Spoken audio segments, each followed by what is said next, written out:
All right, so we have this 2020 Accord here in for some suspension of repairs. So this car was involved in an accident. We have this temporary donut here. Body shop sent me this trailing arm right over here and an upper control arm, which is this guy here, which we have right over here. So we're gonna replace these parts and we will do our alignment and see where we stand. The toe adjuster tabs here are good on this side of the frame, subframe. This one is bent, so that's definitely an issue. So we'll see how that plays out. Typically when the impact is this big, that wheel bearing is damaged, but insurance companies like to pay for minimum stuff here. So we will see what happens here. So we're gonna put these arms on, I'm gonna align it, going to test drive it, check for noises, make sure everything does align properly. If not, we will get in for a sublet and continue for there. All right, so we have our upper arm, we have our trailing arm installed. So wheel is spinning, definitely looks a lot better. So let's throw it on the alignment rack and see what we got. We are maxed out here. We have the most toe adjustment possible. And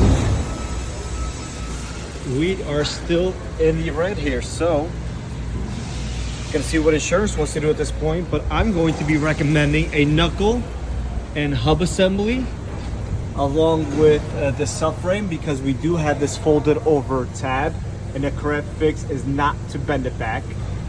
You have insurance, they need to pay for this stuff. This is what they're for, not to jimmy rig this stuff. And I'm also gonna recommend this lower control arm and see what they want to do and proceed from there. So insurance approved the subframe, which we did here. So we can see plenty of toe adjustment here. Before, this was all the way out to the left, maximizing a toe adjustment. So we're basically almost in the middle here. So plenty of adjustment for future needs if needed. We also did this lower control arm that they approved. And we also did a new knuckle with a hub assembly.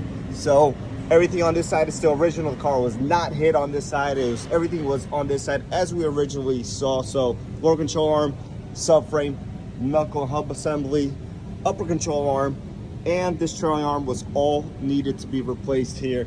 And this is the result. So much closer than we had with just the original stuff they approved. So even corrected some of the camber we had on both sides. So perfect here, perfect here. We are good to go.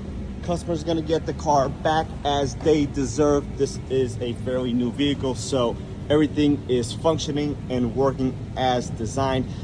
And we do not have maxed out camber or toe on either side. So there is no camber adjustment on these cars. They do sell aftermarket arms to correct that. So being that everything is green, that means everything is perfectly aligned at this point on both sides.